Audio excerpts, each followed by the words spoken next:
Welcome to Comics Bazaar, the channel of comics commentary and arcana. This video features the Uncanny X-Men number 256, cover dated late December 1989.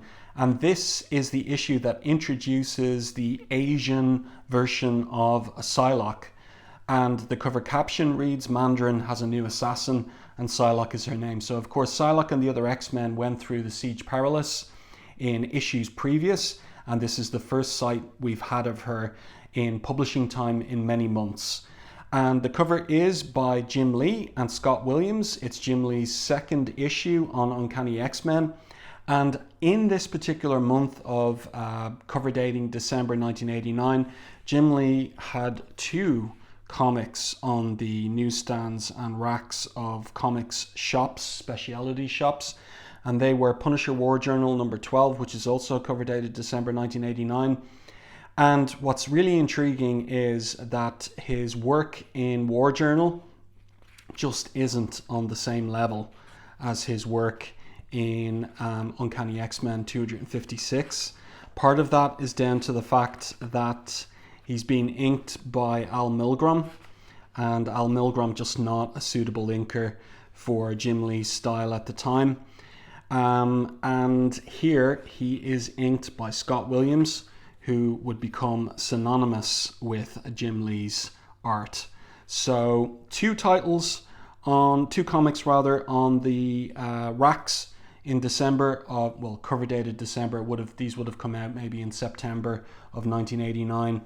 But this is the one that Jim Lee was pouring blood, sweat, and tears into, putting every effort into this one. And before I get into the comic itself, I want to draw attention to the one page in the previous issue, 255, where Psylocke has emerged from the Siege Perilous, as she's washed up on an island in the South China Sea.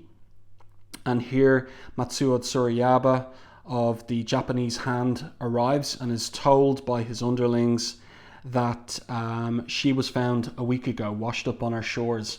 No clothes, no identification, no memory either, we soon determined. And she's invisible to scanners because that goes back to Roma's spell cast on the X-Men back in Uncanny X-Men 229. When we began interrogating her, says the Hand underling, she replied in the questioner's native tongue perfectly, no matter how obscure the dialect. Our spirit weaver psychics determined the woman is a telepath. She was picking up each person's language from their thoughts.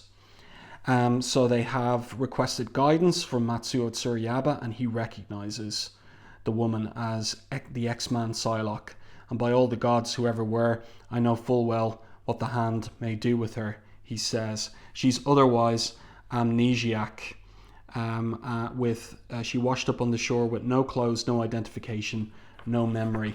So that's important to note in advance of this issue, because this one opens in medias res. One thing I want to note before going beyond the cover image is it's a very well designed cover image, but a neat little trick from Jim Lee and Scott Williams in terms of the background. No background there at all, just these wavy parallel lines. It's an interesting trick to speed up the drawing of the cover and not have to deal with any kind of time consuming backgrounds, because all of the effort is going into the interior pages.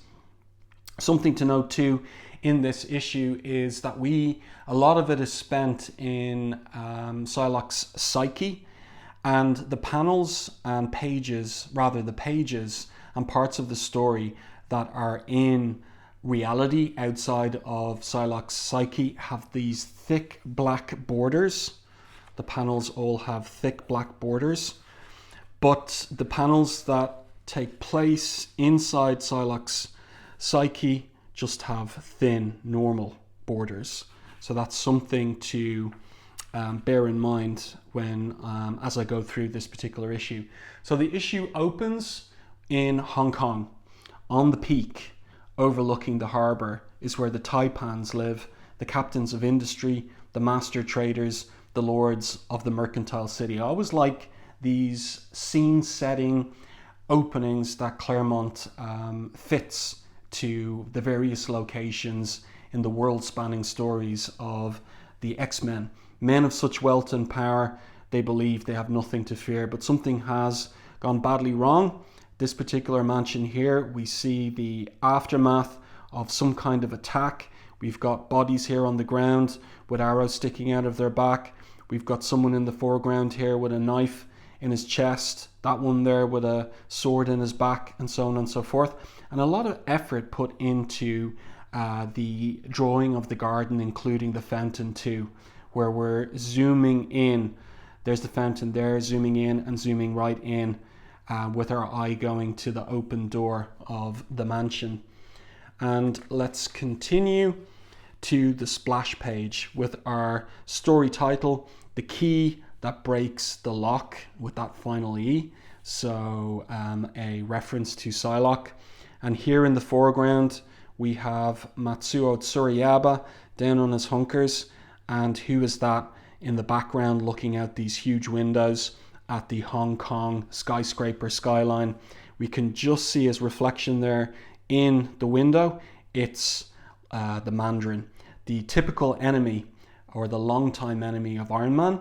And the whole deal with this story is it's part of the Acts of Vengeance event from 1989, the brainchild of John Byrne. And his big idea was, what if we switch up the villains that superheroes and super teams face? So in this case, the Mandarin is typically a Iron Man villain, but what if he's brought into the X-Men mythos? What kind of a story could you whip up there? So this is what Claremont comes up for the Mandarin. The creative team here, Chris Claremont writer, Jim Lee penciler, Scott Williams inker, Glynis Oliver colorist, and Tom Orzechowski letterer. So Tsurayaba has arrived. He's the one that's taken out all the Mandarin's security team, and he says, Lord Mandarin, I'm Matsuo Tsurayaba, and I stripped you of those lesser hands that I might offer you the services of the true hand. So nice anchor image here of the Mandarin with his double-breasted suit and use of screen tone there by Scott Williams. Also, we've got the 1980s craft technique of the color hold here for the backdrop of the Hong Kong skyscraper background. We've got it in cyan and yellow here. We've got it in magenta and yellow here behind the Mandarin. Really nice stuff. So the Mandarin says, I'm told the hand is no more. Or are you like Hydra, vaingloriously boasting that should one limb be severed, a score more will grow to take its place? So this is interesting from Matsuo Tsurayaba. Whatever the fate of one hand, Lord, a man may still rely on the other. So he puts out one fist his right and then his left. And this will prove, this is ironic in the context of what comes in 3 years' time, more or less, on Jim Lee's run on Adjectiveless X-Men. Maybe he remembers drawing this scene, maybe he remembers the dialogue, because Wolverine in issue number 7 of Adjectiveless X-Men cuts off Matsuo Tsurayaba's right hand. So that's intriguing. So he continues and says he's an emissary. So an emissary of the hand. What need have I for you, emissary, says Mandarin, or your fabled order of assassins? The least of these rings is sufficient to reduce you to dust with but a thought. Because that's the Mandarin's, the source of his power, his 10 rings with their different functions. And Matsuo Tsurayaba responds, yet the truest measure of a weapon is the skill of whomever wields it. I stand before you, Lord. Your precious hands do not. And should I wish to lay the proud Mandarin low, it's said all I need to do is summon the American Avenger, Iron Man. So is that going to get the Mandarin's ire up? No. He remains calm and he says, you yet live, Islander. Make use of your bounty. So now Matsuo Tsurayaba gets down to it. And this is interesting in the context of what was happening in 1989.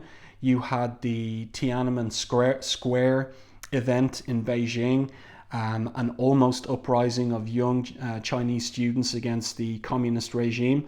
And Matsuo Tsurayaba refers indirectly to that in his speech here. He says, before the century is done, Lord, Hong Kong will revert to Chinese sovereignty. It did in 1997. Yet even now, winds of change blow from the Gobi to the China South Sea. The Middle Kingdom is in ferment. The old men in Beijing have broken faith with the people. Their world will end with their lives. It didn't. It went on. That little uprising was crushed. But Surayaba continues, not in all history has there been such an opportunity for the right man in the right place to carve himself an empire, the likes of which the world has never known. So the Mandarin is intrigued and interested, and Surayaba is promising a means to the Mandarin to strike at his foes with impunity, to know their minds' most intimate secrets, that you may cut out their hearts. So this is the reference to Psylocke. As we saw, Psylocke is in Surayaba's, he has hold of her from the previous issue. And note in the background, we have more of the craft technique of the color hold, the cyan skyscrapers and the yellow background. So Mandarin's interested and he orders tea for his guest now while we discuss the matter further. But turn the page and we are now into Psylocke's psyche. And it is a fantasy that lasts the duration of the issue until the end. So here she is as a young girl with her brother, Brian, they're twins. But here in the background of this fairground carousel, we've got this huge figure here who will turn out to be an avatar of Mojo. And over here, this woman, an avatar of Spiral. So young Psylocke, remember also, she's actually a natural blonde, like her twin brother, Brian, but she dyes her hair purple. So that's something to remember. And Brian is a bookworm, whereas young Psylocke is more interested in adventure and excitement.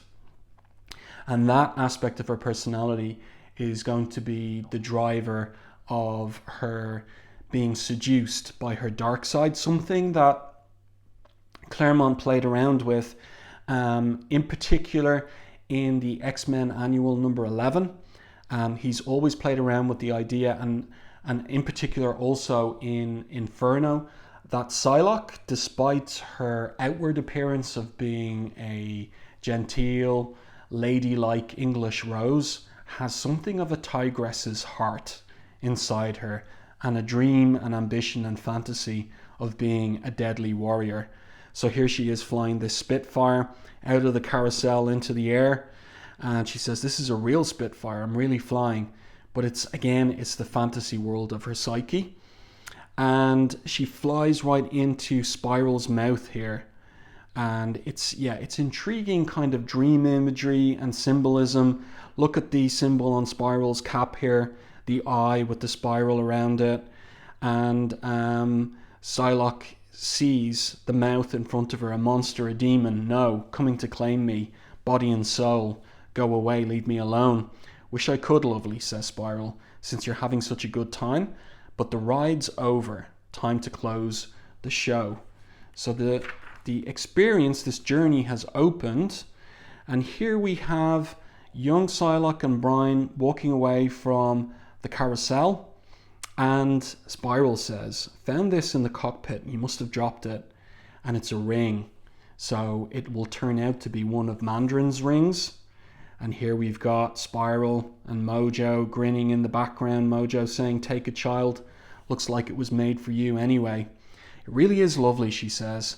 And there she is, sword fighting in her imagination against whatever enemies, while Brian is still off being a bookworm. So she tackles her brother, grabs his science book and challenges him to come and take it. So he runs up to her and he says to her, in relation to her taunt, what are you afraid of? I'm just a girl who's about to get a long overdue, well-deserved thumping, he says.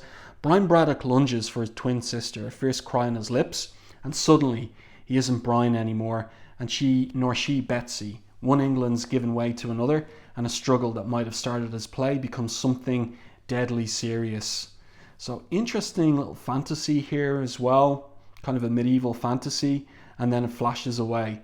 and Betsy gives her twin brother, back his physics book, and she walks off in a huff. This far out in the country, there isn't anyone else, especially when everybody believes our house is haunted. It's so awfully lonely, and nobody at home really seems to notice or care. Her brother says, I care, but she responds, but you're always in the library. I guess I got all the academic genes, he says, and you the rough and tumble ones. Hey Betsy, come see what I found. Another ring for her, and so now she's got 2. But her brother simply offered it to her. She hasn't had to take it from him. 8 more, you'll have a full set. And then somebody's beeping a car horn off panel, and it turns out to be their elder brother Jamie, who's dead now, who went crazy. And they get into the Ferrari Testarossa. I imagine that Jim Lee had a bit of fun drawing that, and he does a good job on it. And of course Betsy wants to drive, even though she's just a child, and her brother lets her drive the car. I'll work the pedals and gear shift, you steer. So she's up for it, and she hits the gas pedal, and off zooms the Testarossa away. So really nice work here on these pages by Jim Lee, and I like the little detail of the little sheep here in the corner buying in bafflement at what has just happened with that car speeding by. So she's really racing in the car, going up to 180 miles an hour, just flying along those country roads, and Jamie's girlfriend or whatever she is getting bumped around and ordering Betsy to stop, which she does, screeches to a halt. Really nice cartooning and storytelling on this page from Jim Lee. He's putting a lot of thought and effort into it. So the car comes to a stop outside a structure that is plastered with images of Mojo's grin and also Spiral as well. So, and what has happened, because of course this is a type of dream sequence, who's now in the car except for Doug Ramsey, who at this point in time is dead, and who had a flirtation with Psylocke in New Mutants Annual number 2. And Doug says we could have been killed, but Psylocke says here, and now she's in her adult body, says, but we weren't. Besides, life's no fun without any risks. So she's an adrenaline junkie. She is a risk taker. Doug is there to say, why'd you do it, Betsy? It isn't like you at all to, race the car at 180 miles an hour.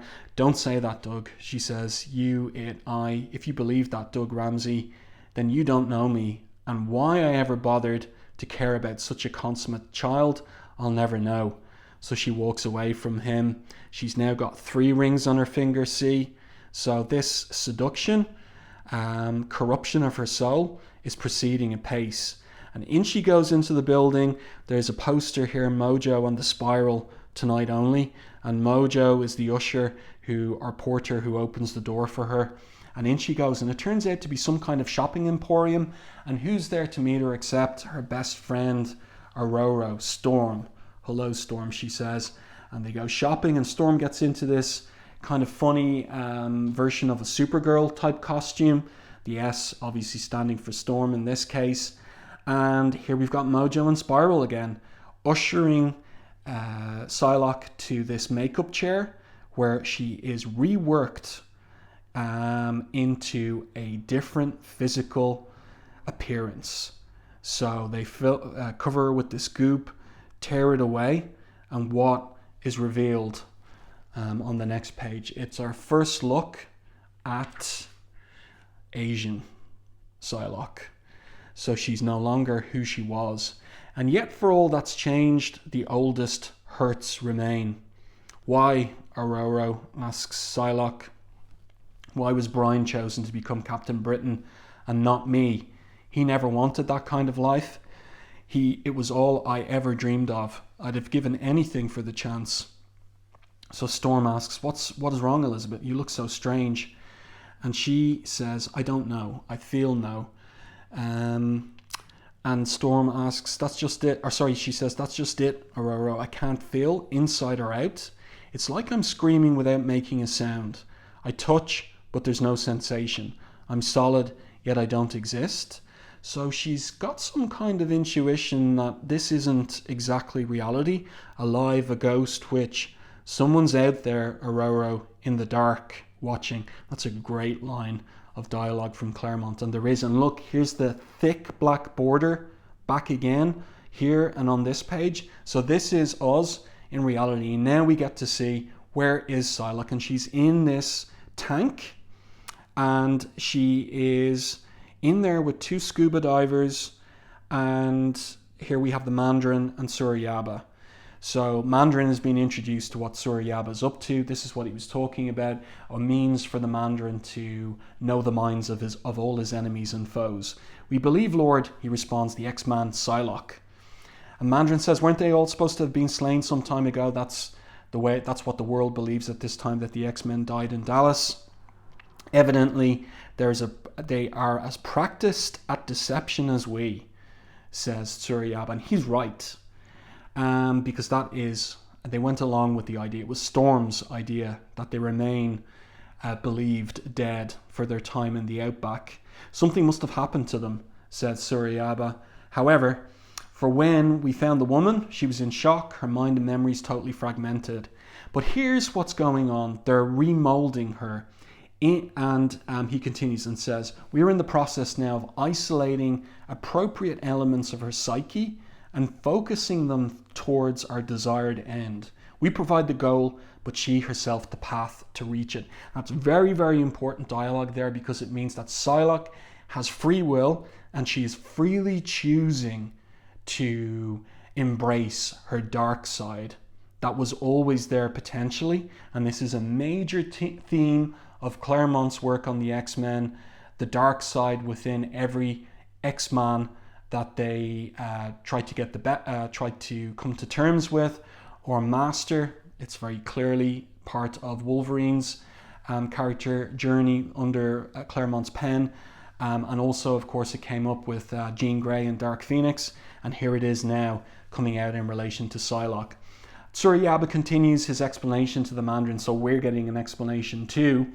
In effect, she defines the terms of her new reality and consequently accepts it as naturally as she did the old.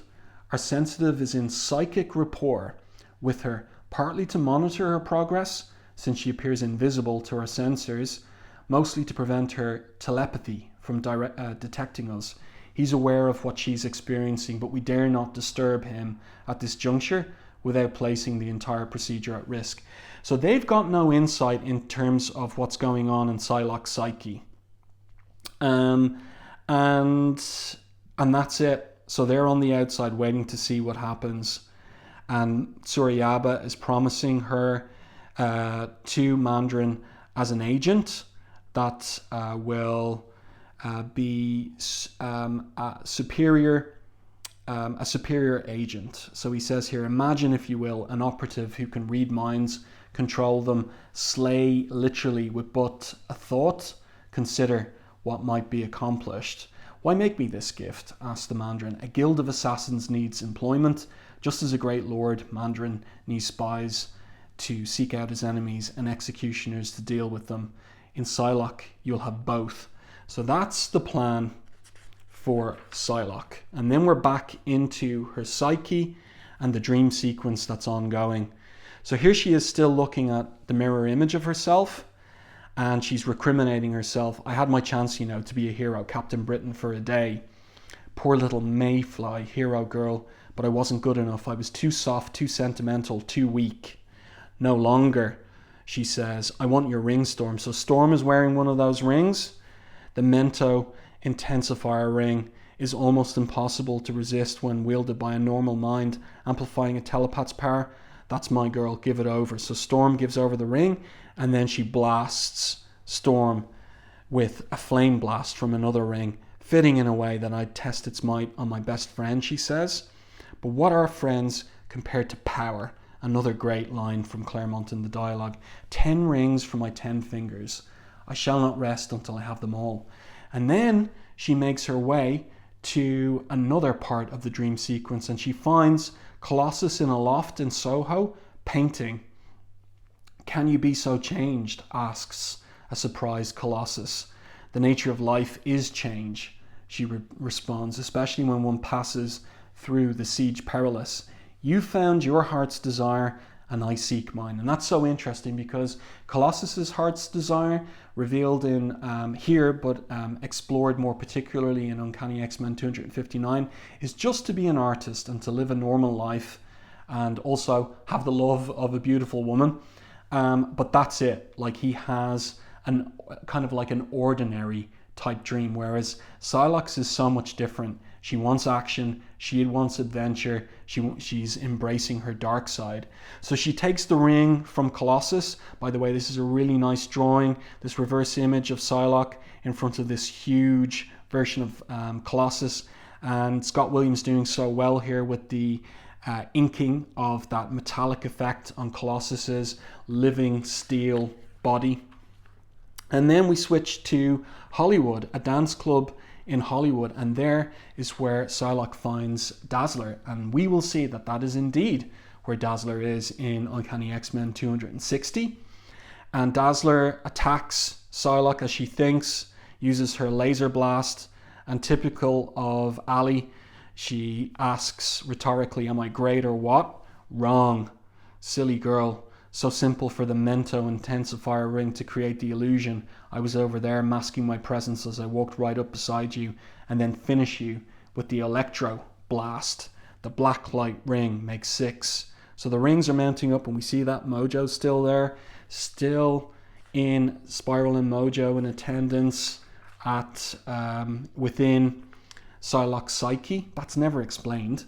And then we're in Genosha and Havoc is running from a gang of magistrates led by Punch-Out, and he's leaping across this rooftop, hanging on, clinging on the edge of the building on the other side, and then Psylocke uses the black light ring to blind the chasing magistrates, gives her hand to Havoc, and takes the ring from his finger and drops him. She says, that's my bright, brave boy, trusting to the end, but I'm a woman of my word. I won't drop you. And he's gone. And then she finds herself on the scene of Rogue and Ms. Marvel, Carol Danvers, and they've killed each other. And this will be something that's explored in Uncanny X-Men 269, so a year away. How considerate of Carol Danvers and Rogue to slaughter themselves and save me the trouble. Strange how easy this all is. Shouldn't it hurt more? Why is it I feel only satisfaction? She asks herself, and she takes a ring from Rogue. And then here comes a key moment. So the destroyed helmet of Captain Britain is thrown to her feet, and someone says, by the by, if you seek the 9th ring, your brother had it, but Captain Britain won't be needing it any longer. The impact beam is mine, Psylocke. A great shot here of Psylocke getting blasted into a wall here. And a typical, I always like to point it out, and it's on 2 pages here in 2 panels. We've got Glynis Oliver for a moment of violence using a red background here and over here as well with the size sensitive. So now Psylocke is faced with a traumatic foe from the past, Slaymaster. He's the one who beat her brutally, almost killed her, and took her eyes. And she's determined that she's a match for him now. The size sensitive is getting some feedback here. The sensitive's physical telemetry, says Suryaba, fluctuating wildly as though he's in an actual fight. So the trauma of facing Slaymaster is affecting the size sensitive here. So in her psyche, the fight continues. This is really well choreographed by Jim Lee. And here, just as happened before, Slaymaster slashes out her eyes and blinds her. And here in the background, we've got Spiral and Mojo, and Mojo's not happy.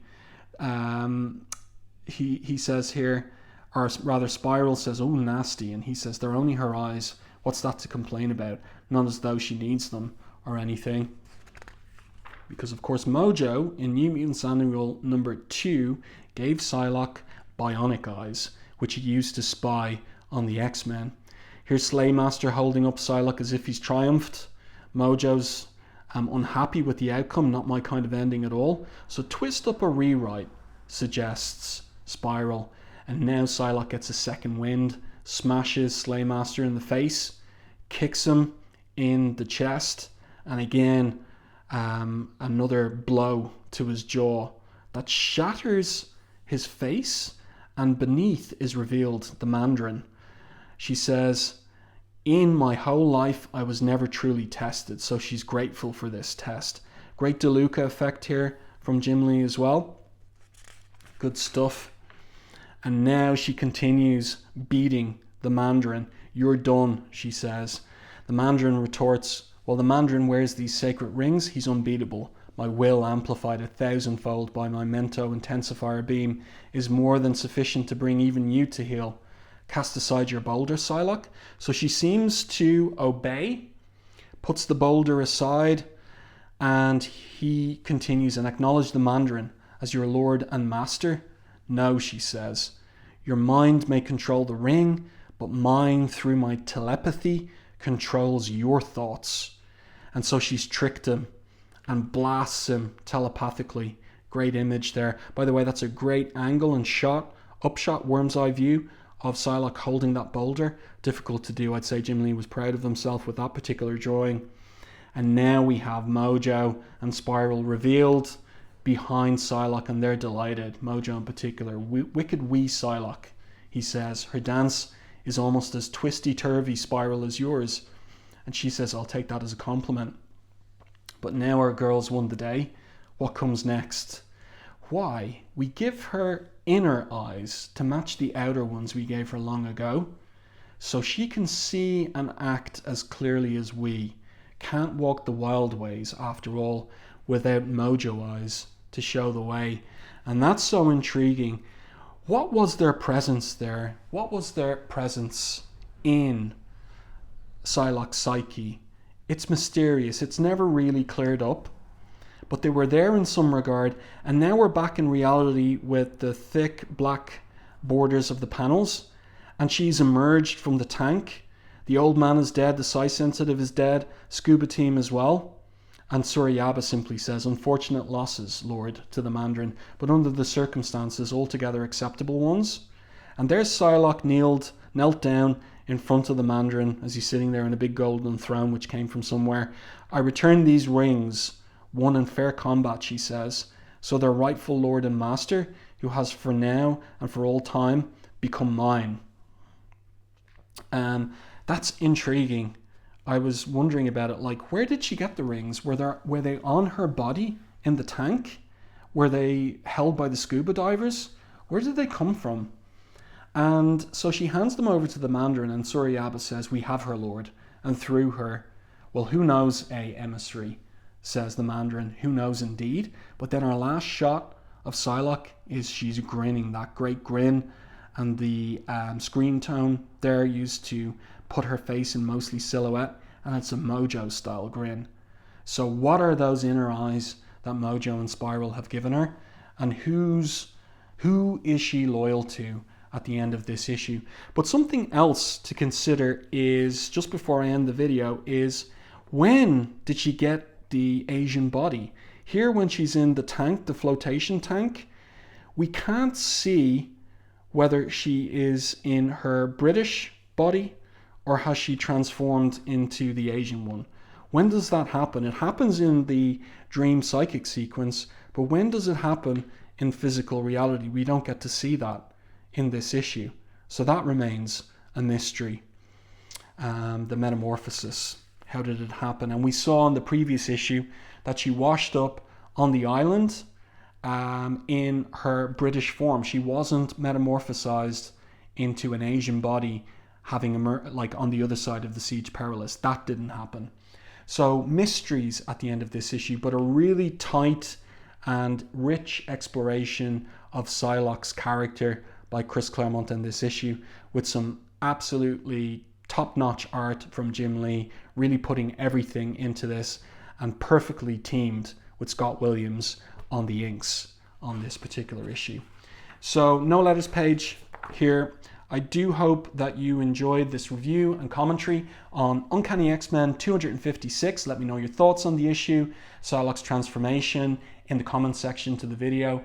And if you enjoyed my review, please like the video on YouTube. It really does help the channel. And if you haven't done so already, subscribe to the channel and stay tuned for more content like this.